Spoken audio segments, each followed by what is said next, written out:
ఏ season అండి? Winter సీజనా?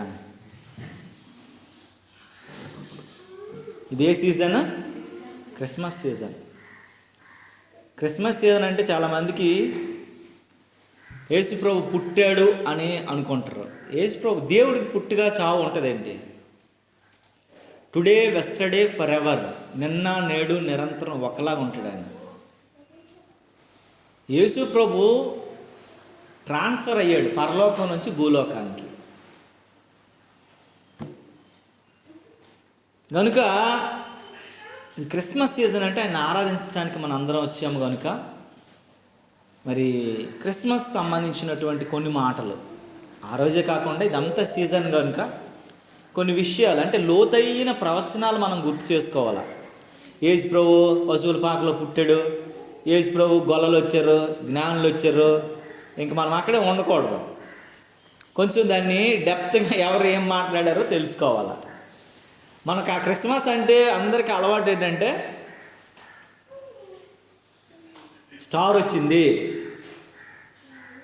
గొల్లలు వచ్చారు, జ్ఞానులు వచ్చారు, ఏ రోజు వచ్చాడు, ఇవే చెబుతారు. మరేంటో క్రిస్మస్ అది కాదు.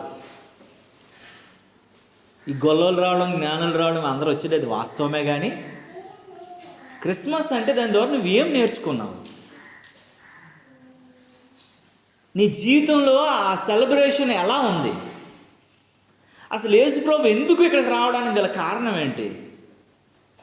ఎందుకు ఈ స్థితిగతుల్లా మారాయి? ఈ పరిస్థితులు ఎందుకు? అసలు యేసుప్రభు పుట్టినప్పుడు ఎక్కడ ఎవరికి పుట్టాడు? ఎవరికి పుట్టాడమ్మా? మరియా యోసేపు. జనరల్గా మాట్లాడదాం. మరియా యోసేపుకి పుట్టాడు. వాళ్ళు రాజులా, వాళ్ళు ధనవంతులా, వాళ్ళు ఉన్నతమైన వాళ్ళ? ఏ రోజు ఎందుకు భయపడిపోయి 2 సంవత్సరాల లోపు పిల్లలందరినీ శిరచ్ఛేదం చేసి చంపేయమని చెప్పాడు కదా? ఒక సామాన్యమైనటువంటి చిన్న కార్పెంటర్ పని చేసుకున్నటువంటి యోసేపు కుటుంబంలో నుంచి యేసు ప్రభు వస్తే రాజు హేరోదు రాజు అయినటువంటి ఆ రాజుకి ఎందుకు అంత భయం పుట్టేసింది? ఒక ఊరిలో బాగా భూస్వామి ఉన్నాడండి, ధనవంతుడు ఉన్నాడండి. 1 ఎకరా భూముడు పక్కన ఉన్నాడు, పండించుకుంటుంటే వీడికి ఎందుకు భయపడిపోతాడు? 100 ఎకరాల పక్కన 1 ఎకరా పండించుకునేటప్పుడు ఎవడైనా భయపడతాడండి? ఆడేటి నా వేస్ట్ అంతా కలిపితేనే ఆడ ఎకరా భూమి అంతా ఉండదు అన్నటువంటి ఆలోచనతో ఉండాలి కదా. ఏ రోజు యూదారాజ్యాన్ని పరిపాలిస్తున్నటువంటి ఏ రోజు గుండెల్లో ఏమైపోయిందట? నా రాజార్కం పోతుంది అన్నటువంటి గుండె దిగులు పట్టేసుకుంది ఆయనకి. బాధ వచ్చేసింది, భయం వచ్చేసింది. కారణం ఎందుకు? ఒక సామాన్యమైనటువంటి మానవుడు పుడితే, ఒక సామాన్యమైన కుటుంబంలో పుడితే, ఒక సామాన్యమైనటువంటి విలువలు కలిగినోడు పుడితే ఎందుకండి అలాగ ఆయన అయిపోవాలా? అతని కొరకు 200 మందికి పైగా పిల్లల్ని ఎందుకు చంపించేయాలండి? మగపిల్లల్ని. యేసు ప్రభు పుట్టుకి ఏదో ఒక బలమైన కారణం ఉంటుంది కదా. కొన్ని విషయాలు ఈ ఉదయకాల సమయంలో మీతో పంచుకోవాలని ఆశపడుతున్నాను.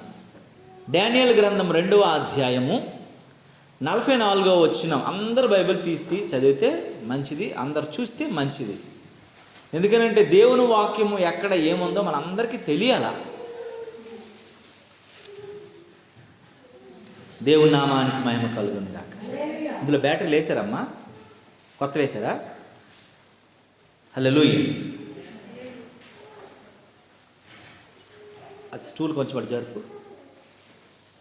అటు. దేవుని నామానికి మహిమ కలుగును గాక. హల్లెలూయా, హల్లెలూయా, హల్లెలూయా. ఇప్పుడు బాగుందా?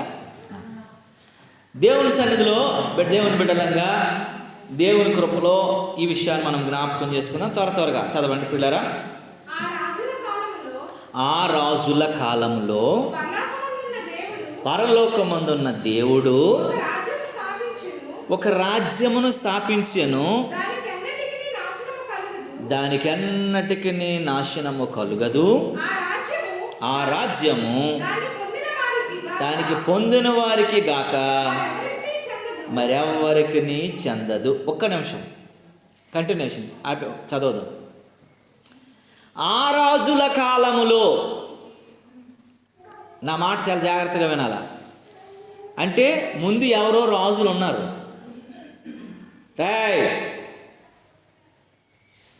రా, ఆ రాజుల కాలంలో ముందు ఎవరో ఉన్నారు. వారి పరిపాలనా విధానం, వారి పద్ధతులు, వారి ఏలుబడి, వారి ఆంక్షలు పరలోకముందున్నటువంటి దేవునికి ఏమవలేదటండి, నచ్చల. క్రూరముగానో, భయంకరముగానో, శాపముగానో, శపితముగానో పరిపాలిస్తున్న విధానము దేవునికి ఏమవలేదటండి, నచ్చలేదట. దేవుడు లేడని బుద్ధిహీనులు తమ హృదయంలో అనుకుంటారు. దేవుడు ఆకాశము నుండి నరులను పరిశీలన చేస్తున్నాడు. ఆయన పరిశీలనలో ఆ కాలంలో ఆ రాజులంట, ఆ రాజులు ఉన్నారంటే 4 రాజ్యాలు ఉంటాయి కదా, ఆ రాజ్యాలు ఏంటి అనేది మనము జ్ఞాపకం చేసుకోవాలి. ఏంటంటే ఫస్ట్ రాజ్యం ఏంటంటే బబులోను రాజ్యం. ఫస్ట్ రాజ్యం ఏంటంటే 4 రాజ్యాలు ఉన్నాయి. ఫస్ట్ రాజ్యం ఏంటంటే బబులోను రాజ్యం. అంతకుముందు రాజ్యం అనేది ఒకటి ఉంది. ఆదాము పుట్టిన తరువాత, అవ్వకు ఆయన జత చేయబడిన తరువాత, వారు దేవునికి వ్యతిరేకంగా ఆ పండు తిన్న తరువాత, వారు ఏదెను వనం నుంచి బయటికి వెళ్ళిన తరువాత వారు ఏం చేశారనంటే, వారు బయటకు వచ్చేసిన తరువాత వారిని దేవుడు శపించిన తర్వాత పిల్లలకు అన్నారు. పిల్లలు కన్న తరువాత ఆ పిల్లల నుంచి ఒకరు వచ్చారు. ఆయన పేరే నిమ్రోదు. ఆ నిమ్రోదు తనకు తానే ఒక రాజ్యాన్ని కట్టుకున్నాడు. తనకు తానే ఒక బాబేలు గోపురాన్ని నిర్మించుకున్నాడు. తనకు తానే ఒక రాజుగా ప్రకటించుకున్నాడు. తనకు తానే ఒక నియంతగా ప్రకటించుకున్నాడు. ప్రకటించుకొని రాజ్య పరిపాలన చేస్తూ తనకు నచ్చినట్లుగా అనేక మందిని బ్రతికిస్తున్నటువంటి పరిపాలన జరిగింది. తరువాత ఈ నెబుకద్నెజరు అనేటువంటి వాడు రాజుగా వచ్చాడు. ఈ నెబుకద్నెజరు రాజ్య పరిపాలన జరిగిస్తున్న సమయంలో నెబుకద్నెజరుకు ఒక కల వచ్చింది. ఏమని కల వచ్చిందంట? ఏమని కల వచ్చిందమ్మా నెబుకద్నెజరుకి? మీరు చదివి ఉంటారు కదా డానియేలు గ్రంథము. ఒక పెద్ద బలమైన విగ్రహం కల వచ్చింది. దానికి ఎలా ఉందంట? మొట్టమొదట తల అంతా కూడా బంగారంతో నిండిపోయింది. బంగారంతో చేయబడినటువంటి తల. భుజాలు, ఉదరం అంతా కూడాను వెండితో ఉందట. ఈ యొక్క నడుము నుండి ఈ తొడల భాగం అంతా కూడాను ఇనుముతో ఉందంట. ఈ పాదాలు ఒకటి ఏంటి దేంతో ఉందట?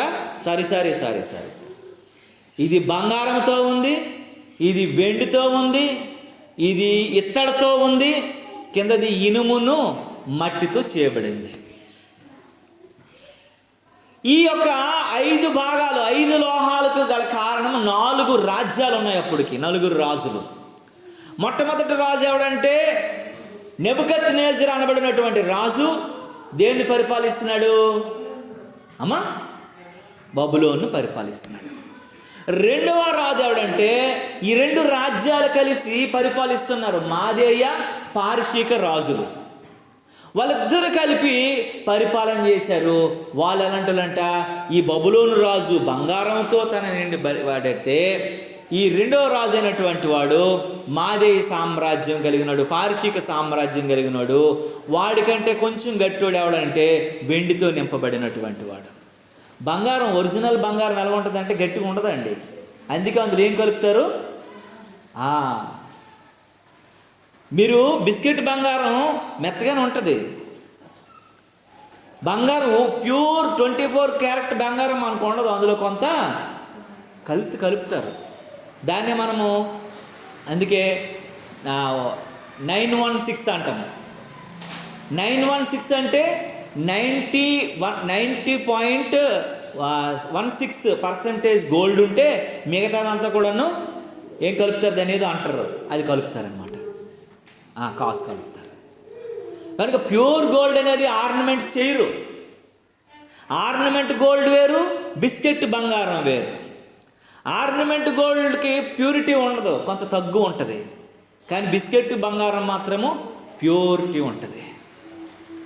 మనకి స్వీట్ల మీద పెడతారు చూసారా, తెలుసా, గోల్డ్ పేపర్, అది ప్యూర్, తినే గోల్డ్. బంగారం తినచ్చు, వెండి కూడా ప్యూర్ అయితే తినచ్చు. కానీ ఇప్పుడు వెండి పెట్టట్లేదు, అల్యూమినియం ఫాయిల్స్ పెడుతున్నారు. కనుక ఆ ప్యూర్ గోల్డ్తో ఉన్నటువంటి ఈ బబులోను రాజ్యాన్ని కొట్టుపడేసి ఇంకొకడు మాదేయ పారసీక రాజులు వచ్చారు. వాళ్ళని వెండి లాంటి వాళ్ళు, అంటే కొంచెం గట్టోళ్ళు. తరువాత ద గ్రేట్ అలెగ్జాండర్, గ్రీక్ వీరుడైనటువంటి ఆయన ఇత్తడ లాంటి వాడంట, ఈ భాగంలో వచ్చాడు. అతను కూడా పోయినాక వచ్చింది ఎవరనంటే రోమా సామ్రాజ్యం వచ్చింది. ఈ యొక్క కళ వచ్చిన తర్వాత ఈ కళభావం ఈయనకు తెలియక, ఈ కళ యొక్క ఉద్దేశం తెలియక బబులోను రాజు అయినటువంటి నెబుకద్నెజరు ఏం చేయాలో అర్థం కాకనమాట చాలా బాధపడుతూ దుఃఖపడుతుండగా చెరసాలలో బానిసగా ఉన్నటువంటి డానియేల్ గారిని పిలిపించి ఈ కళభావాన్ని వివరించడానికి ఆహ్వానించారు. అప్పుడు ఈ కళభావం అంతటిని కూడా డానియేల్ గారు ఏం చేశారు, వివరించారు. అయితే అక్కడ ఒక సిచ్యువేషన్ డానియేల్ గారు చెప్పారు. అయ్యా, ఇవన్నీ వచ్చాయి, ఈ విగ్రహం అంతా వచ్చింది, కానీ దానితో పాటు మీకు ఇంకోటి కూడా వచ్చింది కదా, ఒక చిన్న రాయి ఏ చేతి సహాయము లేకుండా లేపబడుతుందని కూడా వచ్చింది కదా అని అన్నాడు. ఈ 4 రాజ్యాలన్నీ కూడా కూలిపోబోతున్నాయి, ఈ 4 రాజ్యాలన్నీ కూడా పడిపోబోతున్నాయి, ఈ 4 రాజ్యాలన్నీ కూడా ప్రతాపంచలైపోబోతున్నాయి. 5వ రాజ్య స్థాపన కొరకు ఒక చిన్న రాయి లేపబడుతుంది. ఆ రాయి అంటే ఏ చేతి సహాయం లేకుండా తనకు తానే లేపబడుతుంది. అది ప్రభువు అయినటువంటి యేసుక్రీస్తు అనబడినటువంటి రాయి. దేవుని నామమునకు మహిమ కలుగునుగాక. హల్లెలూయా. యేసు అనబడినటువంటి పనికి రాని రాయి అనబడినటువంటి తలకు మూల రాయిగా లేపబడినటువంటి రాయి, అది సజీవమైనటువంటి రాయి, అది దేవుని దృష్టికి అనుకూలమైనటువంటి రాయి, రాజ్య స్థాపనకు మూలమైనటువంటి రాయి. ఆ రాయి ప్రభువు అయినటువంటి యేసుక్రీస్తు. దేవునికి స్తోత్రము కలుగునుగాక. అందుకే ఇక్కడ ఏమని చెప్పబడిందమ్మా, మొట్టమొదటిగా మనం చదివినట్లయితే ఈ భాగంలో ఏమన్నది, ఆ రాజుల కాలములో పరలోకమందున్న దేవుడు ఒక రాజ్యమును స్థాపించాను. ఈ 4 రాజుల కాలంలోనంట వారి పరిపాలన, వారి యొక్క పద్ధతులు, వారి ఆలోచనలు, వారి విధానాలు దేవునికి నచ్చక పరలోకమందున్న దేవుడు చూసట ఒక రాజ్యాన్ని స్థాపించాలని ఆలోచనలోకి వచ్చినట, ఒక రాజ్యాన్ని నియమించాలని ఆలోచనలోకి వచ్చినట, ఒక రాజ్య స్థాపన జరిగించాలన్నటువంటి ఆలోచనతో వచ్చాడంట.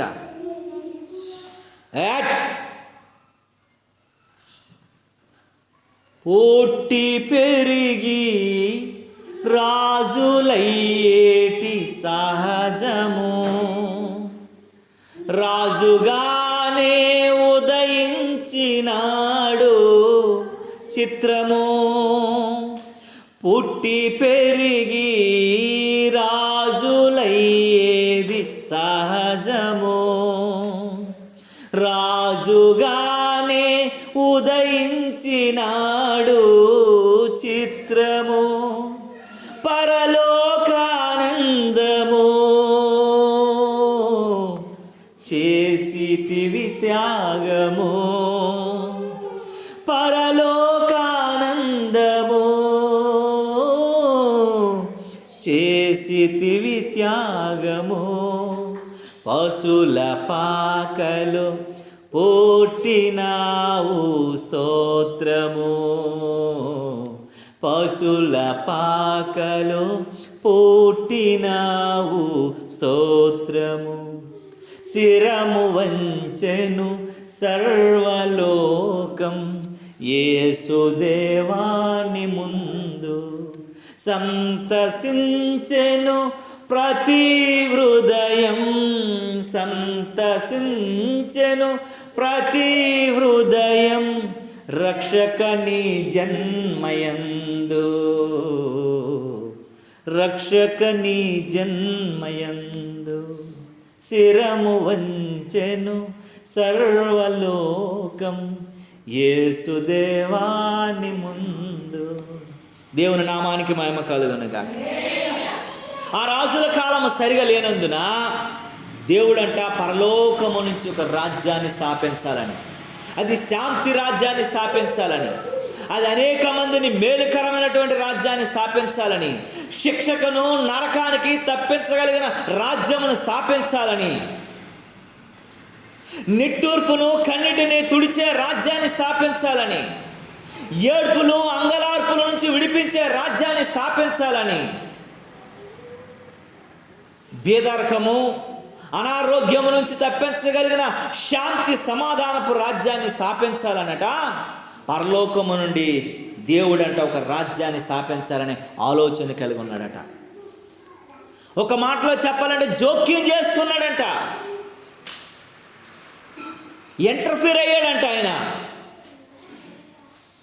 మనం అనుకుంటాం దేవుడు ఏది పట్టించుకోడు, దేవుడు ఏది చేయడు, ఇన్ని జరుగుతున్నాయి కదా, ఇలా జరిగిపోతున్నాయి కదా, ఇలాంటి పరిస్థితులు కదా, ఏమీ దేవుడు పట్టించుకోవడానికి చాలాసార్లు మనము బాధలో ఉంటాం, దుఃఖంలో ఉంటాం, నిట్టూర్పులో ఉంటాం.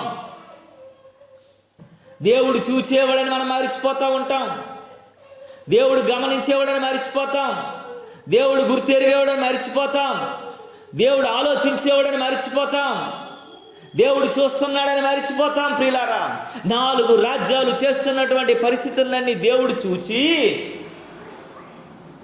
ప్రజలను వారు హింసించే పద్ధతులు చూసి, నరకత్రయానికి చేరాలన్నటువంటి ఉద్దేశాలను చూచి, పాపాన్ని ప్రేరేపిస్తున్నటువంటి ఆలోచనలను చూచి, దేవుడే ఒక రాజ్యాన్ని స్థాపించడానికే రక్షకుడుగా ఈ లోకానికి వచ్చాడు. దేవుని నామానికి మహిమ కలుగునుగాక. దానికి ఎన్నటికీ నాశనము. ఆ రాజ్యం అంటే ఈ రాజ్యాల్లాగా పడిపోయే రాజ్యం కాదంట, చెడిపోయే రాజ్యం కాదంట, నాశనం అయిపోయే రాజ్యం కాదంట. ఏమనుందమ్మా అక్కడ? అది ఎన్నటికీ నాశనము కలగదంట. ఈరోజు ఎలక్ట్ అయినోడు రేపు ఉంటాడో ఊడిపోతాడో తెలియదు అన్నటువంటి నాయకులు, రాజ్యాలు.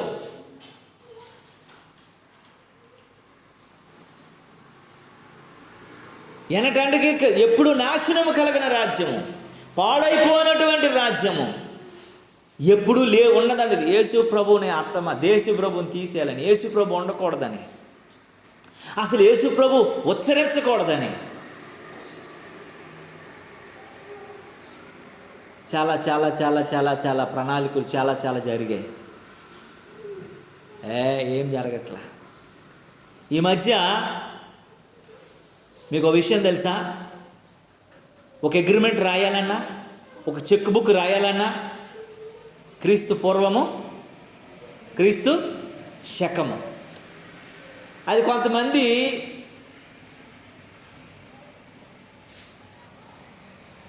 వారికి నచ్చలేదంట. ఈ క్రీస్తు అనేటువంటి పేరు ఉచ్చరించడం నచ్చల, ఆయన జన్మదినాన్ని గుర్తు చేసుకోవడం నచ్చల, ఆయన పుట్టినరోజుని బట్టి మా డేట్ ఆఫ్ బర్త్లు ఉండటం ఏంటి, మా చెక్ బుక్లు ఉండటం ఏంటి, మా పాస్ బుక్లు ఉండటం ఏంటి, మా యొక్క ఆస్తులు అంతస్తులు పేర్లు ఉండటం ఏంటి, ఆయనని తీసేయాలని అనుకున్నారట. కొంతమంది ఏమని పిలుస్తున్నారంటే ఇప్పుడు దాన్ని సామాన్య శకము అని పిలుస్తున్నారు, కామన్ ఈరా అని పిలుస్తున్నారు, కామన్ ఈరా, బిఫోర్ కామన్ ఈరా అని పిలుస్తున్నారు. కామన్ ఈరా అంటే మీరు గూగుల్ చేస్తే ఏంటి చెప్తుందో తెలుసా? అంటే కొంతమంది ఏదో చేయాలనుకుంటారు, ఏదో కొత్తగా ఆలోచించామని అనుకుంటారు, కొత్తగా చేసామని అనుకుంటారు, కానీ అసలుకే దెబ్బ అయిపోతారు.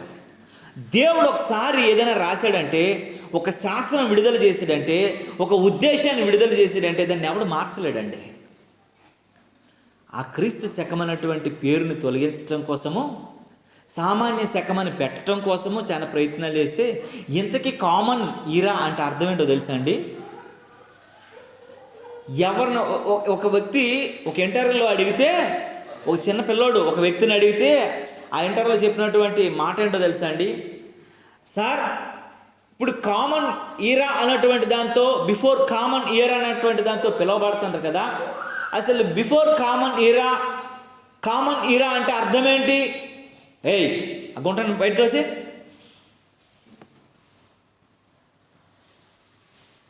దెయ్యం వాలిపోద్ది ఏంటో వాడి మీదకి. కనుక చాలా జాగ్రత్తగా మనం ఆలోచించాలా, చాలా జాగ్రత్తగా గమనించాలా, చాలా జాగ్రత్తగా దాని అర్థం ఏంటని అడిగితే ఆయన చెప్పే మాట ఏంటో తెలుసా? కామన్ ఈరా బిఫోర్ కామన్ ఈరా అని అంటట. ఆయన చెప్పింది యేసు ప్రభు అనేటువంటి ఒక ఆయన ఉండేవాడండి. ఆయన 2000 సంవత్సరాల క్రితం ఆయన పుట్టి పెరిగి బ్రతికి ఆయన చనిపోయాడు. ఆయన చనిపోయినాడు, మళ్ళీ పునరుద్ధానుడు అయ్యాడు. కామన్ ఈరా అని అంటే ఆయన పునరుద్ధాన దినాన్ని గుర్తు చేసుకోవాలన్నమాట. చూడు, ఇంతవరకు యేసు ప్రభు పుట్టాడని జనాలకు తెలుసు. వాళ్ళు మార్చడం వల్ల తెలిసింది ఏంటో తెలుసా? యేసు ప్రభు పుట్టడమే కాదు, ఆయన మన అందరి కొరకు మరణించాడు. మరణించడమే కాదు, ఆయన పునరుద్ధానుడై లేచాడని చెప్పటం అనమాట. దేవుని నామానికి మహిమ కలుగునుగా. ఏదో తెంగరోలు చేయాలనుకుంటారు, మా జ్ఞానం అనుకుంటారు, మా తెలివి అనుకుంటారు, మా ఉద్దేశాలు అనుకుంటారు. అని ఎక్కడవుతుంది? దేవుడు నియమించిందే జరుగుతుంది. ఒకప్పుడు జననం గుర్తు చేసుకునేవారు, అది మార్చిన తర్వాత ఆయన పునరుద్ధానాన్ని గుర్తు చేసుకుంటున్నారు. యేసుప్రభు అనేటువంటి ఒక వ్యక్తి వచ్చాడు ఈ లోకానికి. ఆయన కొద్ది రోజులు ఇక్కడ బ్రతికాడు, తర్వాత ఆయన చనిపోయాడు.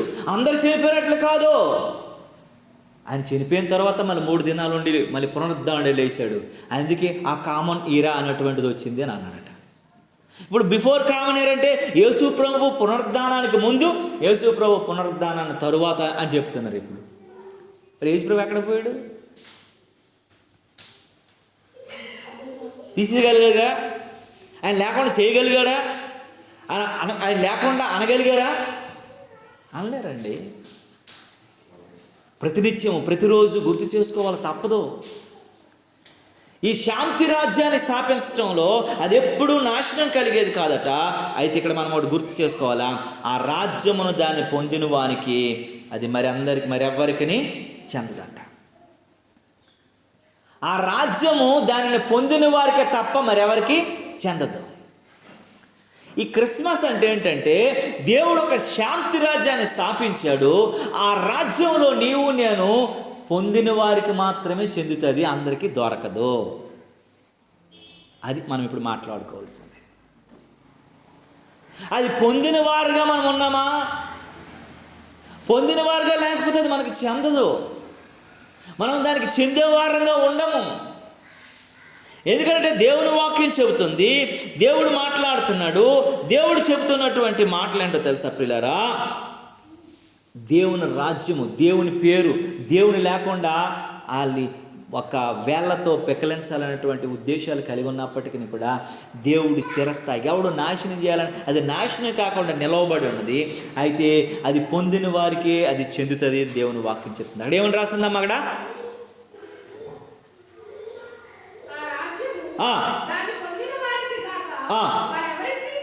దేవునికి స్తోత్రము కలుగునగా. అది పొందిన వారికి మాత్రమే చెందుతుందట. అందరూ రాజ్యంలోకి వెళ్ళిపోలేరు, అందరూ రాజ్యాన్ని అనుభవించలేరు, అందరూ ఆ రాజ్యంలో ఆనందించలేరు. ఆ రాజ్యంలో నువ్వు ఆనందించాలి, ఉండాలనుకుంటాట, దానిని పొందుకునే వ్యక్తిగా ఉండాలంట. ఎందుకంటే దేవుని వాక్యం పదే పదే మనకు తెలియజేస్తూ ఉంది, పదే పదే మనకు చెబుతుంది, పదే పదే మనతో మాట్లాడుతుంది, పదే పదే మనతో ఉంటున్నటువంటి మాటలు ఏంటంటే పిల్లరా, దేవుని మాటలు చెప్తున్నటువంటి మాటలు ఏంటంటే దేవుడంట ఏ సహాయం లేకుండా లేపబడి ఒక చూసారు అక్కడ 34 వచనం ఉంటుంది, 2:34 అంటాడు, ఏ చేతి సహాయం లేకుండా, ఏ చేతి సహాయం లేకుండా తీయబడిన ఒక రాయి అమ్మా ఇనుమును మట్టిని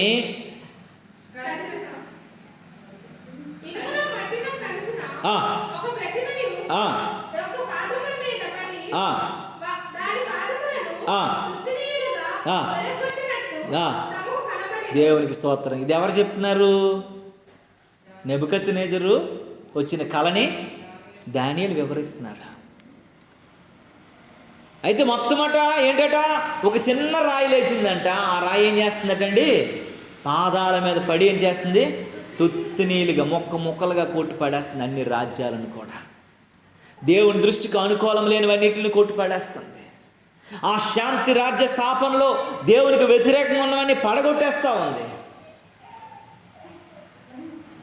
నువ్వు చాలాసార్లు బాధపడుతున్నావేమో, భయపడుతున్నావేమో.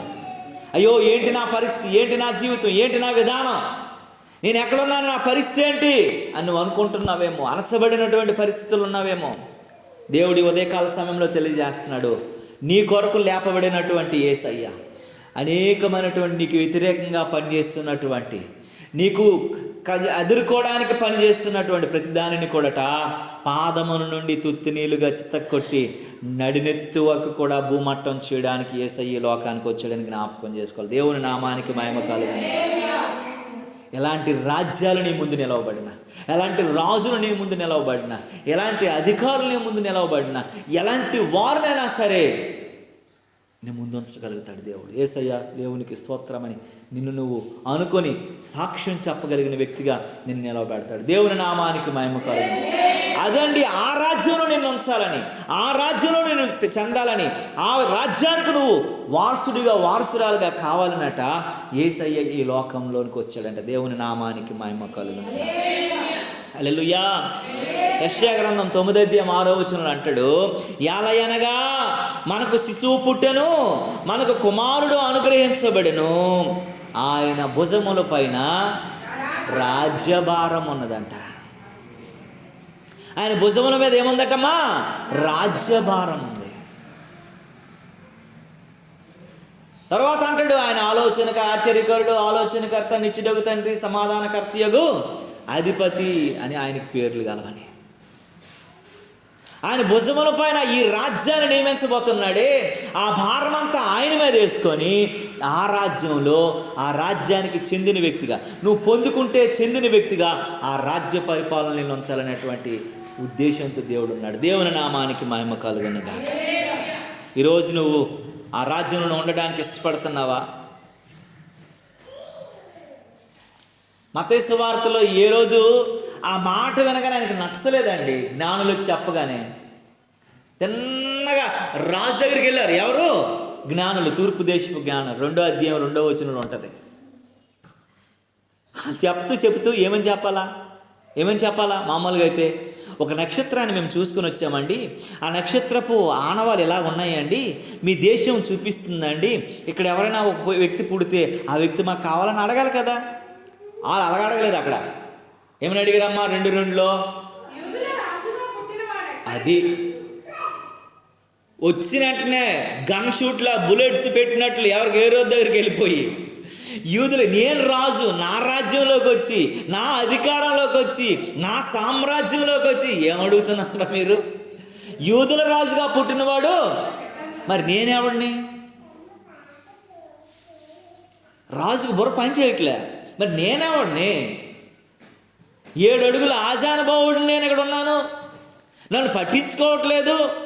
ఏ రోజు ఎంత క్రూరుడు తెలుసండి, ఎంత నీచుడు తెలుసండి. తన పిల్లలు కూడా వాళ్ళు రాజులైపోయాడు, అధికారం పోద్దని వాళ్ళని కూడా చంపించాడు. అంత నీచుడాడు. తన కన్న బిడ్డలు, తన కొడుకులు వాళ్ళు కూడా రాజులైపోతారేమని వాళ్ళు పుట్టగానే చంపించేస్తుండేవాడు.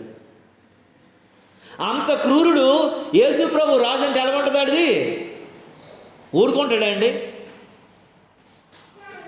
నేను రాజునయ్యుండి నా ప్యాలెస్లోకి వచ్చి, నా కోటలోకి వచ్చి, నా అంతఃపురంలోకి వచ్చి ఏమడుగుతున్నారు? యూదుల రాజుగా పుట్టినవాడు, యూదులకు నేనే పరిపాలన చేస్తున్నాను కదా. ఆయన బుర్ర తిరిగిపోయిందంట. ఎక్కడ చెబుతుంది, ఏం చెప్తుంది? అలా పెట్టేసి వాళ్ళని అరెస్ట్ చేసేసి అన్ని గ్రంథాలలో యూదుల రాజుగా పుట్టబడినటువంటి వాడు ఈయన. బబులోను రాజ్యం కూలిపోయింది, పార్షిక మాధ్య రాజ్యం కోల్పోయింది. ద గ్రేట్ అలెగ్జాండర్ ప్రపంచాన్ని జయించినటువంటి గ్రీకు వీరుడైనటువంటి గ్రీకు సామ్రాజ్యము కూలిపోయి పటాపంచలైపోయింది. ఒక సేయింగ్ ఉంటుంది కదండి, ఆల్ రూట్స్ ఎక్కడికట గోయింగ్ టు రోమా ఏదైనా ఉంటుంది, ఒక సేయింగ్ ఉంటుంది. అన్ని మార్గాలు కూడా రోమాకి వెళ్తాయట. అలాంటి నడిబొడ్డున ఉన్నటువంటి రోమా ప్రభుత్వం కూడా ఏమైపోయింది, కూలిపోయింది. ఇవన్నీ కూలిపోయాయండి. ఇంకేం లేదు. శాంతి రాజ్య స్థాపకుడైనటువంటి యేసు ప్రభు వారు ఉద్భవించేశాడని జ్ఞానులు చెప్పగానే ఏ రోజుకి బుర్రకాయ పనిచేయట్లేదు, గుండెకాయ పనిచేయట్లేదు. ఎందుకంటే ఆయన భుజముల మీద ఏముందటండి, రాజ్యభారం ఉంది. ఆ భారాన్ని మోయడానికి వచ్చాడు, ఆ బరువును మోయడానికి వచ్చాడు. ఆ భారము నీవు, ఆ బరువు నీవు మోయడానికి, నీవు ఉండడానికి కావలసినటువంటి కృప ఏంటంటే దానిని చెందిన వారికి మాత్రమే, పొందిన వారు మాత్రమే దాన్ని చెందుతారట. నువ్వెప్పుడైతే ఆ రాజ్యభారాన్ని నువ్వు పొందుకుంటావో ఆ రాజ్యానికి చెందినవాడు అవుతావు, చెందిన వ్యక్తి అవుతావు, పొందిన వ్యక్తి అవుతావు అని దేవుని వాక్యము దేవుడు మాట్లాడుతూ ఉన్నాడు. దేవుని నామానికి మహిమ కలుగును గాక. హల్లెలూయా. నీవు నేను మనము చాలా జాగ్రత్తగా ఆలోచించాలా, గమనించాలా. యేసు ప్రభు ఎందుకు వచ్చాడనంటే కేకులు పంచుకోవడానికి. యేసు ప్రభు ఎందుకు వచ్చాడంటే మిక్సర్ పంచుకోవడానికి. యేసు ప్రభు ఎందుకు వచ్చాడనంటే కేక్ కట్ చేసుకోవడానికి. యేసు ప్రభు ఎందుకు వచ్చాడంటే ఇంటి మీద స్టార్ కొట్టుకోవడానికి రాలేదండి. తన ప్రజలైనటువంటి వారు, తన సృష్టి అయినటువంటి వారు, తన నియమించుకున్నటువంటి వారట పడుతున్నటువంటి ఇబ్బందులను బట్టి, బానిసత్వమును బట్టి, దురా ఉద్దేశాలను బట్టి, శపించబడిన విధానాలను బట్టి ఆయన ఆగలేక, ఊరుకోలేక ఆయనే ఒక శాంతి రాజ్య స్థాపకుడిగా ఈ లోకంలోనికి ఉద్భవించాడు. దేవునికి స్తోత్రము కలుగునుగా. హల్లెలూయా, హల్లెలూయా. ప్రియమైనటువంటి దేవుని బిడ్డలారా, నీవు నేను మనము ఈ ఉదయకాల సమయమందు దేవుని సముఖానికి వచ్చినటువంటి మన జీవితాల్లో మనం ఆలోచించే వారముగా ఉండాలి, ఆలోచించే వారముగా ఉండాలి. అందుకే దేవుని వాక్యం చెప్తుంది, గలతీయులకు రాసిన పత్రిక 4వ అధ్యాయం 4వ వచనం అంటాడు, ఎప్పుడైతే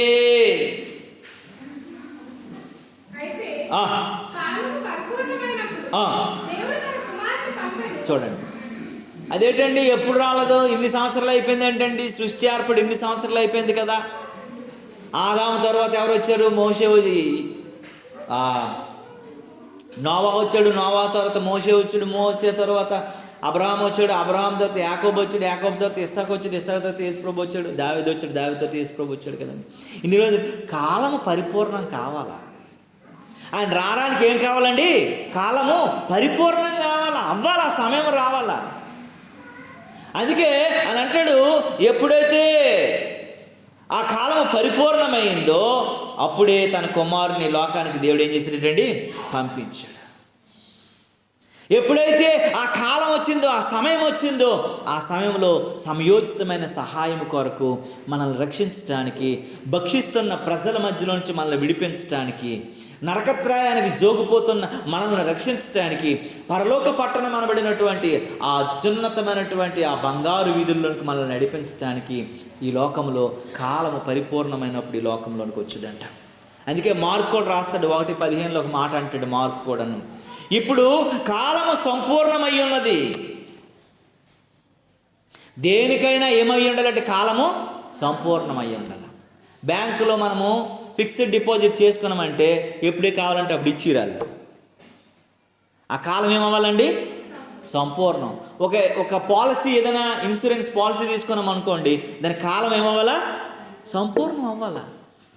చిన్నపిల్లలకి 21 సంవత్సరం వచ్చినంత పాలసీ ఏమంటారు, చిల్డ్రన్ పాలసీ.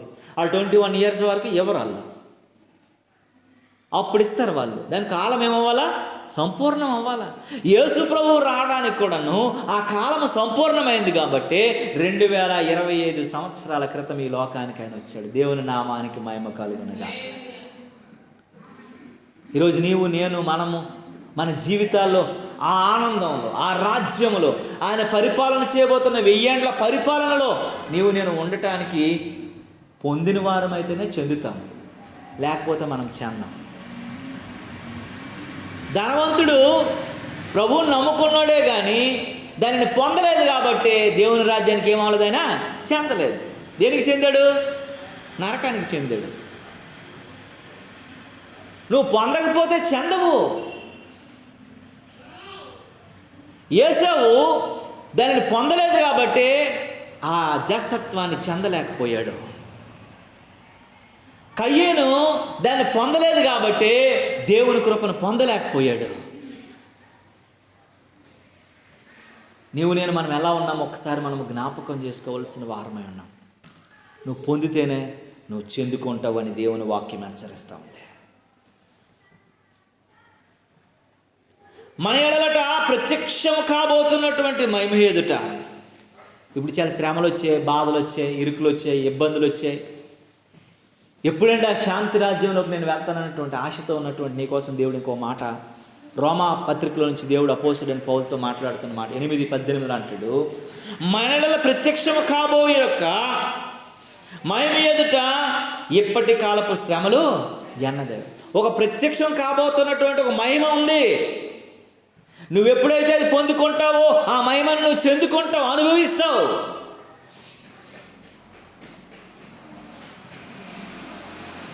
పరలోక రాజ్యంలోకి అందరు వెళ్ళిపోతారండి, కానీ పరలోక రాజ్యంలో యేసు ప్రభువుకు అందుబాటులో ఉన్న దేవుడు కోరుకుంటాడు. ప్రెసిడెంట్ సార్ అని వెనక బెంచ్లో ఉన్నాడు స్టూడెంటే, ఆ ముందు నువ్వు ఇక్కడ కూర్చోరు నువ్వు బాగా చదువుతున్నావు అనేవాడు కూడా స్టూడెంటే. ఎవరికి ఎక్కువ విలువ ఉంటుంది? వెనక కూర్చో, వేస్ట్, నీకు చదువు రాదు ఏం రాదు అని తగిలేసినటువంటి. అందుకే గవర్నమెంట్ ఒక ఇది పెట్టింది రూల్. ఇప్పుడు ఒకే బెంచ్లో ఎప్పుడూ కూర్చోడానికి లేదంట రూల్, తెలుసా మీకు? వాళ్ళు ఏమవ్వాలట? సర్క్యులేట్ అవ్వాలంట. వెనక బెంచులు ఉన్న వాళ్ళు ముందు బెంచులో ఉన్న వాళ్ళు తర్వాత బెంచులో ఉన్న వాళ్ళు ఇంకా బెంచులో, మళ్ళీ వెనక్కి రావడానికి 1 నెల 15 రోజులు పడుతుంది. ఎన్నాళ్ళైతే ఏం చేసారు, ఏ బెంచ్ అయితే ఆ బెంచ్లోనే కూర్చొని చదివేసేవారు. వెనకాల ఉన్న వాళ్ళకి ఏం వచ్చేది కాదు. వాళ్ళు మాట్లాడుకోవడము, వాడి గిల్లుకోవడము, కొట్టుకోవడము అన్నీ జరిగేవి అక్కడ. అలా ఉండటం మంచిది కాదని కొంతమంది విద్యావేత్తలు చెప్పిన ప్రకారం ఏంటంటే ఇప్పుడు సర్క్యులేట్ అవుతున్నారు. ఒకే బెంచ్లో లేదు, కూర్చుండం అనేసి కూర్చుండి పెట్టండి. నేను యాంజలిన్కి వెళ్ళి కూర్చుండి పెట్టమన్నాను నేను, మ్యామ్ దీన్ని కొంచెం ముందుని కూర్చుండి పెట్టండి అని అంటే, అలాగ అవ్వదు సార్, గవర్నమెంట్ రూలు, వెనక్కి ముందుకు తిప్పితేనే అవుతుంది అని అన్నాడు. మాకు తెలిసిన ఆవిడ, మళ్ళీ ఆవిడ అంటూ నవ్వుతూ ఆవిడేమని చెప్పింది తెలుసా, అందరికీ చదువు రావాలి కదండి, మరి వాళ్ళు వెనకాలండి పాడైపోతారు కదా సార్ అని చెప్పింది ఆవిడ. నవ్వుతూ చెప్పేసింది. మరి ఏమనగలుగుతాం మనం నవ్వుతూ చెప్పినప్పుడు? ఏం అనలేదు. కనుక నీవు నేను మనం గుర్తు చేసుకోవాలి, మన యొక్క ప్రత్యక్షము కాబో యొక్క మహిమ ఎదుట ఇప్పటి కాల శ్రమలు ఎన్నదగినవి కావు. ఆ మహిమ రాబోతుంది, ఆ సంతోషం రాబోతుంది, ఆ శాంతి యుగం రాబోతుంది. ఆ మాటలో ఇంకొక కొంచెం ముందుకు ఆలోచిస్తే, ఆ మాటలో ఫస్ట్ మనం యెషయా గ్రంథం 2:44 ఒకసారి చదివితే కిందకు అంటాడు, అది ముందు చెప్పిన రాజ్యములన్నింటినీ ఏం చేస్తాడండి, పగలగొట్టి నిర్మూలము చేయును, కానీ అది యుగ యుగముల వరకు నిలుచు. అదట ముందు చెప్పిన రాజ్యములన్నింటిని ఏం చేస్తాడండి, పడగొట్టేస్తుందంట. 1 రోజు 2 రోజులు నుండి పోయేది కాదు, తుమ్మితే ఊడిని ముక్కు కాదట, అది యుగ యుగాలు. ఈ యుగం వారంతా అయిపోతే మరి నెక్స్ట్ యుగం కూడా ఉంటుందంట, మళ్ళీ నెక్స్ట్ యుగం అయిపోతే వచ్చే యుగంలో కూడా ఉంటుందంట, యుగ యుగాలు కూడా నిలుస్తుందంట. దేవుని నామానికి మహిమ కలుగును. అది కదల్చబడినటువంటి రాజ్యము. దాంట్లో ఎప్పుడు కన్నీరు ఉండదు, నిట్టూర్పు ఉండదు, ఏడుపు ఉండదు, ఆకలి ఉండదు, దాహం ఉండదు. దేవునితో ఆనందం కలిగినటువంటి రాజ్యం. యేసయ్య రాజ్యం అందమైన రాజ్యం, అందులో నేను నివసింతును. యేసయ్య రాజ్యం అందమైన రాజ్యం, అందులో నేను నివసింతును. ఎన్ని కష్టాలు బాధలు లేని రాజ్యం అంట, దుఃఖము కన్నీరు లేని రాజ్యం అంట, ఆకలి దప్పిక లేనటువంటి రాజ్యం అంట, ఎప్పుడు ఆనందాన్ని కలుగు చేయగలిగిన రాజ్యం అంట. ఆ రాజ్యాన్ని నువ్వు పొందుకోగలిగితే దాన్ని చెందిన వ్యక్తిగా నిలవబడగలుగుతావు. దేవుని నామానికి మహిమ కలుగునుగాక. ఈరోజు మనం ఎలా ఉన్నాం? మన జీవితాలు ఎలా ఉన్నాయి? దేనికి చెందిన వారంగా ఉన్నాము? ఎలాంటి పరిస్థితులు గుండా ప్రయాణం చేసే వారంగా ఉన్నాము? దేవుడు నీ నుండి నా నుండి ఏమి కోరుకుంటున్నాడనే విషయాలు మనల్ని మనం గుర్తు చేసుకోవాలంట. ఈ వాక్యము కీర్తన 2 నెరవేర్పు కలుగుతూ ఉంది. 2వ కీర్తనలో దీని నెరవేర్పును దేవుడు రాస్తాడు, దావీదు ద్వారా రాయించాడు. ఈ మాటల యొక్క ఉన్నతమైనటువంటి స్థితిని 2వ కీర్తనలో రాశాడు. ఏమని రాశాడో తెలుసా అండి? అక్కడ ఆ మాటలు మనం ఒకసారి గమనిస్తే దేవుని వాక్యం ఏమని చెప్తుందో తెలుసా? కీర్తనల గ్రంథం 2వ అధ్యాయంలో దేవుడు ఎలా మాట్లాడుతున్నాడు, ఏమని అంటున్నాడంటే 2వ అధ్యాయంలో చూడండి, 3వ వచనాన్ని చదవాల. భూరాజులు యెహోవాను ఆయన అభిషక్తునికి విరోధముగా నిలవబడుచున్నారు, ఏలికలు ఏకీభవించి ఆలోచన చేస్తున్నారు. భూరాజులు అందరూ కూడానట యెహోవా అభిషక్తునికి ఎలా పనిచేస్తున్నారటండి? ఇప్పుడు ఎక్కడికి వెళ్ళినా ఏంటి యేసుప్రభు అంటే ఎవడికి నచ్చదు. యేసుప్రభు నమ్ముకున్నాడని చిన్న చూపు చూస్తాడు.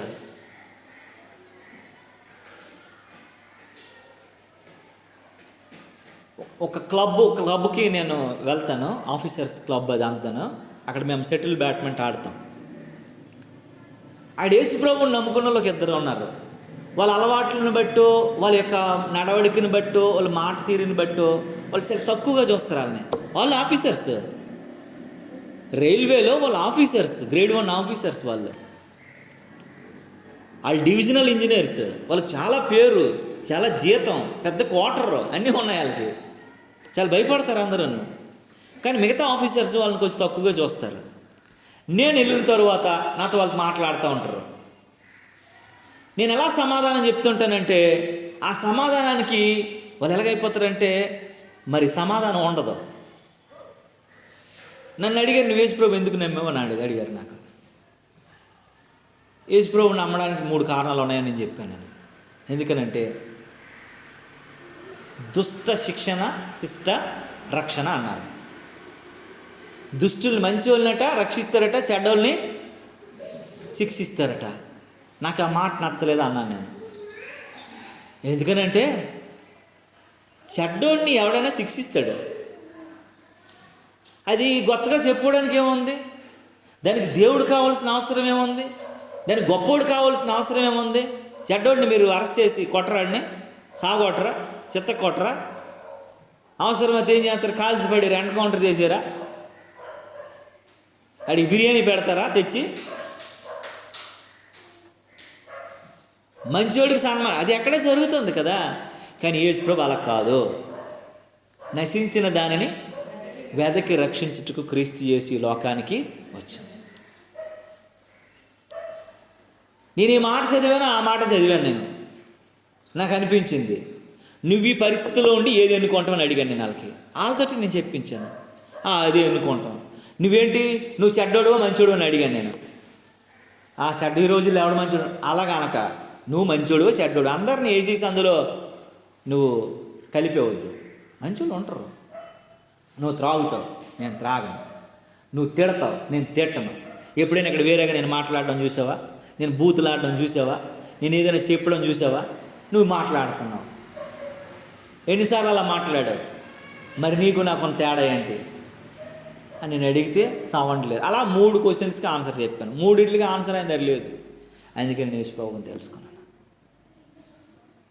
నేను నశించిపోయానండి, నేను పాడైపోయానండి, నేను లోకంలో కలిసిపోయానండి, లోక అలవాట్లకి నేను ఇదైపోయానండి. అలాంటి వాడిని కూడా త్రోసివేయకుండా, అలాంటి వాడిని కూడా వదిలేకుండా నాయన రా అని చెప్పి నాకు ఆయన రక్షణ ఇచ్చి ఆయన కుమారుడిగా ఆయన చెంతకు చేర్చుకున్నాడు. నేను అనుభవించవలసిన మరణాన్ని నాను అనుభవించాడు. మరి మీ వాడు ఏం చెప్తున్నాడు? ఆడు చెడ్డోడే చంపిమంటున్నాడు. నేను వ్యక్తిగతంగా చెడ్డోడు, నన్ను చంపలే, నన్ను ప్రేమించి ఆయన చెంతకు చేర్చుకున్నాడు. నేను ఎక్కడికి వెళ్తానని అడిగాను. నువ్వు ఇలా చెబితే మేము యేసుప్రభుని నమ్మేసినట్టు ఉన్నాం బాబు అని అంటాడు. ఎందుకనంటే నువ్వు చాలా జాగ్రత్తగా ఆలోచించాలి. దేవుని చిత్తం ఇక్కడ అంటాడు, భూరాజులు అందరూ యెహోవాను ఆ అభిషక్తుని ఏం చేస్తున్నారటండి, విరోధంగా పనిచేస్తున్నారు. ఎక్కడ అదే? ఆఫీస్కి వెళ్ళినట్టునే యేసు ప్రభువుని నమ్మాడు. అందరూ ఎన్ని తప్పులు చేసినా పర్వాలేదు, మనం చేసేసరికి యేసు ప్రభువుని తెచ్చేస్తారు అక్కడికి ముందు. నువ్వు దేవుడిని నమ్ముకోనవు గల, నువ్వు ప్రార్థన చేస్తావు గల, నువ్వు చెయ్యొచ్చేటిని అంటారు. మరి వాళ్ళు చేస్తారు గల, అది చేయకూడదా? మనిషికి ఒక రూల్ ఉంటుందా? మీకు ఒక విషయం తెలుసా, ఈమెకి సెలవు ఇవ్వడానికి కూడా ఇష్టపడరు వాళ్ళు. ఆదివారం నాడు ఏదో మీటింగ్లు పెట్టేసి, ఏదో షూటింగ్లు పెట్టేసి, ఏదో ఒకటి చేసి ఆమెకి సెలవు ఇవ్వరు. కానీ దేవుడు ఇప్పిస్తాడు అంతే. దేవుడు ఎవరినో ఒకటి అందరు చెడ్డోళ్ళు ఉంచాడు కదా, ఒకటి మంచివాడిని ఏర్పాటు చేస్తాడు. రేపు ఎప్పుడు 9వ తేదీన ఒక పెద్ద మీటింగ్ ఉందని చెప్పి, ఒక ప్రోగ్రామ్ ఉందని చెప్పి, లేడీస్ అందరూ కూడా అక్కడ అటెండ్ అవ్వాలని చెప్పి సెలవు ఇవ్వకూడదని ఒక ఇచ్చేశారు. కానీ ఆ ఆఫీసరే ఫోన్ చేసి, మీకు నేను ఎవ్వరికి చెప్పొద్దండి, నేను సెలవు మీకు అలాట్ చేశానని చెప్పింది ఆవిడ. నువ్వు కరెక్ట్గా ఉంటే, కరెక్ట్గా నడిపిస్తే, నా విశ్వాసం ఏంటో తెలుసా, నేను మైనస్ని కూడా ప్లస్గానే ఆలోచిస్తాను, నెగిటివ్ కూడా పాజిటివ్గానే ఆలోచిస్తాను. వాళ్ళు ఎంత చెడ్డోళ్ళైనా సరే ఏ రోజు ఒకరోజు మారుతారన్నటువంటి ఉద్దేశంతో నేను ఉంటాను. మనం చెడ్డోళ్ళం కాదండి, దేవుడు మనల్ని మార్చలేదా? మనం పాడైపోయిన వాళ్ళం కాదా, దేవుడు మనల్ని పవిత్రపరచలేదా? మనం అయోగ్యులం కాదా, యోగ్యులుగా మనల్ని మార్చలేదా? దేవుడు ఎలా వదిలేస్తాడు అనుకుంటారు వాళ్ళని? నువ్వు వాళ్ళ దగ్గర నువ్వు దేవునిలాగా బ్రతికితే, ఆయన స్వరూపంలో బ్రతికితే, ఆయన నీతిని నువ్వు అనుసరిస్తే, ఆయన నిజాయితీ కలిగిన జీవితాన్ని నువ్వు జీవిస్తే, దేవుని కృపని ఎడలా చూపిస్తున్నప్పుడు వారు ఆటోమేటిక్గా మారిపోతారు.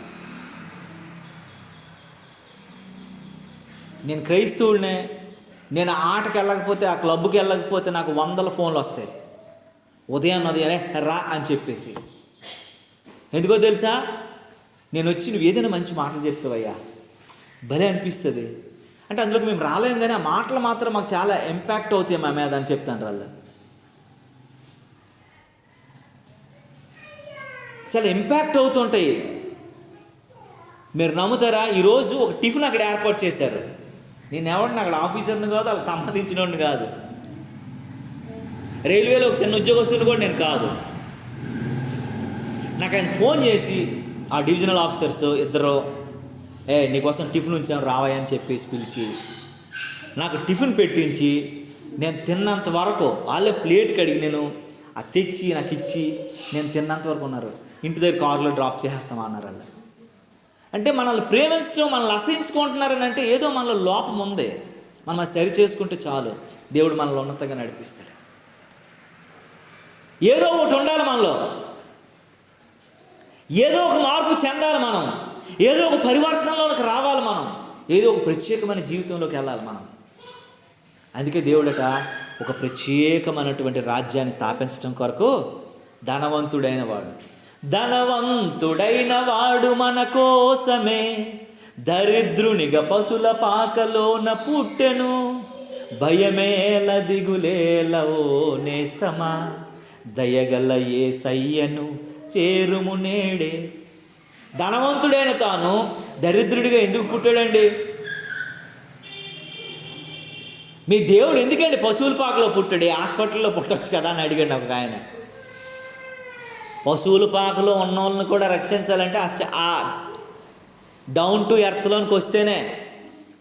నువ్వు పెద్ద దాంట్లో ఎవరిని దగ్గర రాగలడయ్యా? నువ్వు ప్రధానమంత్రి దగ్గరికి కలవగలవా?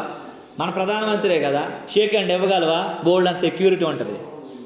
అదే పెంట మీద ఆయన కూర్చున్నాడు అనుకోండి, ఎవడైనా వెళ్ళగలుగుతాడు, దానికి ఒక ఆంక్ష ఉండదు, ఏముండదు. కేపాల్ ఒకప్పుడు ఆయన గొప్పగా ఉండేటప్పుడు ఆయన చేరుకోవడానికి పెద్ద సెక్యూరిటీ, చంద్రబాబు నాయుడు కూడా సెక్యూరిటీ లేదట, వెళ్ళడానికి లేదట, గొప్ప వాళ్ళకి లేదంట, అప్పుడు మోడీ గారు కూడా లేదంట. ఈరోజు కేపాల్ ఊర్లో కొండొట్టుకొని తిరుగుతున్నాడు. మొన్న వైజాగ్లో నా గుర్తు కొండే అనుకొని తిరుగుతున్నాడు. ఎవడు నలుగురు లేరు ఆయన వెనకాల. ఆయన చూడడానికి మినిస్టర్స్ వెళ్ళేవారు, ముఖ్యమంత్రులు వెళ్ళేవారు. ఆయనది ఎప్పుడైతే ఊడిపోయిందో, దేవుడు ఎప్పుడైతే తొలగించేశాడో, దేవుడు ఎప్పుడైతే అభిషేకం తీసేసాడో, ఇప్పుడు కొండొట్టుకొని తిరుగుతాడు. ఎవడో దగ్గరికి రావట్లే, ఒక జోకర్ అయిపోయాడు. బాధలో ఉంటే నవ్వుకోవడానికి ఆయన కామెడీ పెట్టుకుంటున్నారు, ఆయన మాటలు పెట్టుకుంటున్నారు. కారణం ఏంటి? నిన్నున్న స్థితిలో నుంచి నువ్వు ఎప్పుడైతే పక్కకు వచ్చేసావో, నిలవబెట్టిన స్థితి నుంచి ఎప్పుడైతే పక్కకు వచ్చేసావో, నీ ప్రవర్తన విధానం నుంచి ఎప్పుడైతే నువ్వు పక్కకు వచ్చేసావో ఏమైపోతారంటే ఆటలో అంటిపరుడిలాగా అయిపోతావు. నేను కామెడీగా వాడేస్తారు. కనుక నీ భక్తిలో నువ్వెప్పుడు వెనుదిరిగిన వ్యక్తిగా ఉండాలని కీర్తన అంటాడు. భూరాజులందరూ కూడా ఒకటైపోయారట, ఆయనకి వ్యతిరేకం అయిపోయారట. ఆ దేవుని వాక్యం ఏమని చెప్తుందో తెలుసా? విరోధంగా నిలవబడి ఉన్నారు, ఏలికలు ఏకీభవించి, ఏలికలు అంటే వ్యతిరేకులు అందరూ కూడా కలిసిపోయే రోజు వచ్చింది. ఈరోజు మీకు ఒక మాట చెప్తున్నాను చూడండి. నేను బ్రతికున్నా చచ్చిపోయినా మీరు గుర్తుపెట్టుకోండి. ఒక 10 మంది రాజులు కలుస్తారు, 10 దేశాలు కలిసిపోతాయి ఒకరోజు. ఇప్పుడు 57 దేశాలు, ముస్లిం దేశాలన్నీ కలిసాయి. రష్యాతో కలిసి ఇజ్రాయెల్ దేశాన్ని సమూల నాశనం చేసేయాలని ఎన్నో ప్రయత్నాలు చేస్తున్నాయి. ఇజ్రాయెల్ మన విజయనగరం అంత ఉంటుంది, జడవలేదు, భయపడలేదు, యుద్ధంలో ఎప్పుడు విజయాన్ని సాధిస్తుంది. 57 దేశాలండి. ఇంకా అవన్నీ ఆగిపోతాయి, అలసిపోయాయి, కూలిపోయే పరిస్థితికి వచ్చేసాయి, పడిపోయే పరిస్థితికి వచ్చేసాయి. గల్ఫ్ కంట్రీస్ నుంచి కొన్ని దేశాలు రాబోతున్నాయి, 10 దేశాలు. మళ్ళీ బాబేలు గోపురం లాంటి ఒక గోపురం నిర్మించుకుంటాయి. అవన్నీ కూడా కలిసి మళ్ళీ దేవుని రాజ్యాన్ని పడగొట్టాలన్నటువంటి ప్రయత్నంలోకి వస్తాయి. ఆ వచ్చే కాలం ఒకటి రాబోతుంది. ఆ కాలంలో నువ్వు ఉంటే, నువ్వు నిలవబడగలిగితే, దేవుని కొరకు నువ్వు నిలవబడగలిగితే దేవుడు నిన్ను ఉన్నతంగా వాడుకుంటాడు. దేవుని నామానికి మహిమ కలుగును గాక. ఏలికలైనటువంటి వారు, వ్యతిరేకులైనటువంటి వారందరూ కూడా కూడేటువంటి రోజులు రాబోతున్నాయంట. ఆలోచన చేస్తున్నారు. ఆ రాసింది అక్కడ చూడండి, అక్కడ ఏలికలు ఏకీభవించి ఆలోచన చేయుచున్నారు. ఆకాశమందున్న ఆసీనుడగువాడు వీళ్ళు చేసినటువంటి శాస్త్రాలన్నింటినీ చూసాను ఏం చేస్తున్నాడట? అర్పించోళ్ళారా, ఎవరితోటరా మీరు పెట్టుకుంటారు, ఎవరితోటరా మీరు మాట్లాడతారు, ఎవరితోటరా చేస్తారు. నా రాజ్యాన్ని పడగొట్టాలని 2000 సంవత్సరాల నుండి ఎన్నో జరుగుతున్నాయి. క్రైస్తవ్యం దినదినము ప్రబలుతుంది, కానీ అక్కడ తగ్గలేదు. దేవుడు దినదినం కూడాను దానిని అభివృద్ధి చేస్తున్నాడు, కానీ ఎక్కడ పడగొట్టట్లేదండి. ఆ పొందిన వారు మాత్రమే చెందుతారు. ఆ పొందిన వారికి మాత్రమే చెందుతుంది. నువ్వు పొందిన వ్యక్తిగా ఉన్నావా, లేకపోతే ఎలా ఉన్నావో దేవుని యొక్క కృపను బట్టి నువ్వు ఆలోచించే వ్యక్తిగా ఉండాలి. దేవుని నామానికి మహిమ కలుగును గాక. హల్లెలూయా. ఆకాశమందున్న ఆసీనుడట నవ్వుచున్నాడట, ప్రభువు వారిని చూసి అపహాస్యం చేస్తున్నాడు. పిచ్చోళ్ళారా, ఏం మాట్లాడుకుంటున్నారు? చాలామంది నిన్ను చూసి అయ్యో నీ పని అయిపోయిందని, అయ్యో నిన్ను బట్టి అపహసిస్తున్నారేమో, నిన్ను బట్టి నవ్వుతున్నారేమో, నిన్ను బట్టి అంటున్నారేమో. నువ్వు దిగులు పడొద్దు. దేవుడు నీ కొరకు ఒక రాజ్యాన్ని స్థాపించాడు. ఆ రాజ్యంలో నిన్ను ఉన్నతమైన వ్యక్తిగా నిలవబడగలిగిన రోజు ఒకటి రాబోతుంది. అది ముందే నీ ముందు ఉంది. అప్పుడు నీ జీవితాన్ని నవ్విన వారు, అపహాసం చేసిన వారు, హేళన చేసినటువంటి వారు నిన్ను చూసి ఒకరోజు నిన్ను గణపరిచే రోజు ఒకటి రాబోతుంది. దేవుని నామానికి మహిమ కలుగుతుంది.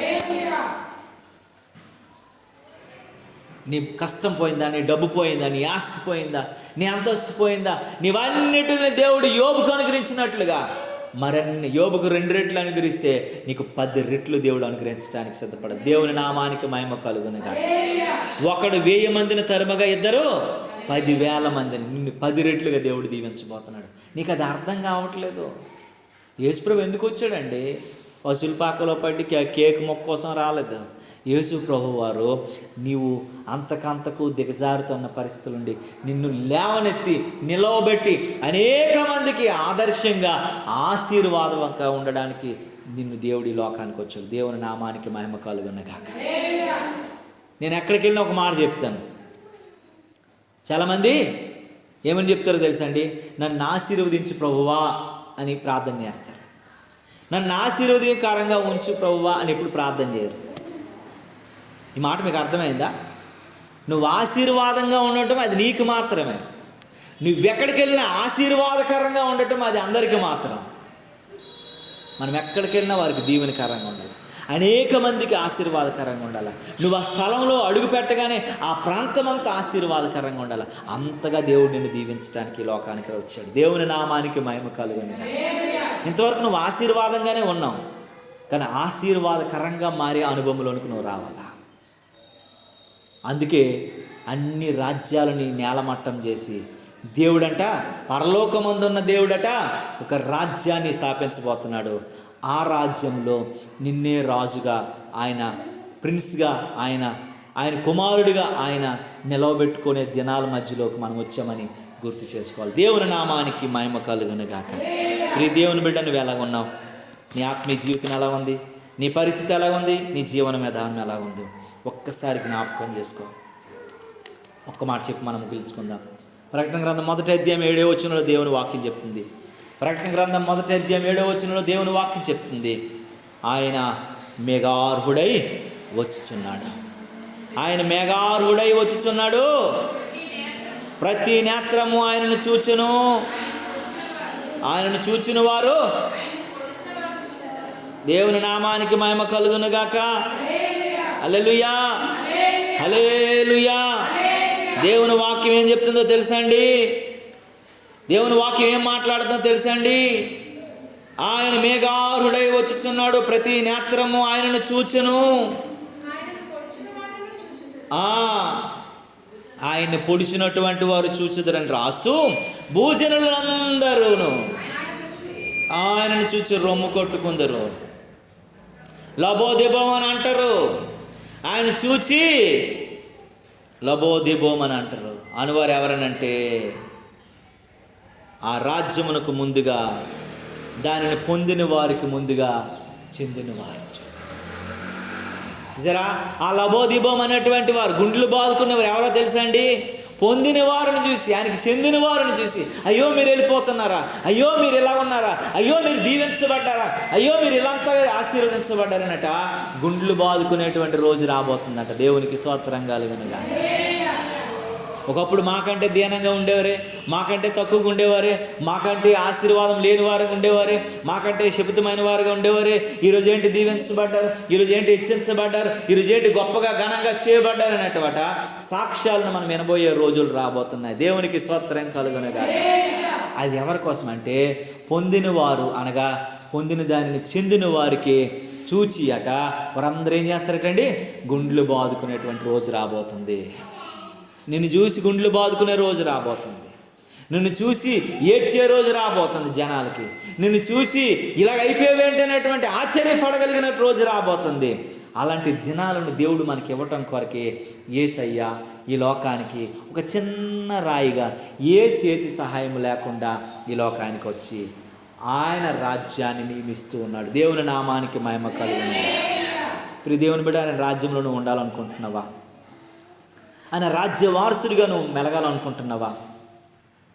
ఆయన చిత్తానికి నువ్వు అప్పగించుకున్నట్లయితే దేవుడు నిన్ను నిలబెట్టడానికి ఆయన సిద్ధంగా ఉన్నాడు. మరి ఎలా ఉన్నావు? ఒక్కసారి నిన్ను నువ్వు పరిశీలన చేసుకో. మనల్ని మనం పరిశోధన చేసుకుందాం. ప్రార్థనాపూర్వకంగా ఆయన సముఖంలో మనం ముందుకు కొనసాగిపోదాం. ప్రార్థన చేసుకుందాం. ప్రభువా, నాయనా నీకే వందనాలు, నాయనా నీకే స్తోత్రాలు చెల్లిస్తున్నాం. ప్రభు అయ్యా నీకే స్తుతులు చెల్లిస్తున్నాము. నాయన దేవానికే స్తోత్రాలు చెల్లిస్తున్నాము. ప్రభువా, మహాగణుడా నీకే స్తోత్రమయ్యా, మహోన్నతుడా నీకే స్తోత్రమయ్యా, సర్వకృపానిధి నీకే స్తోత్రమయ్యా.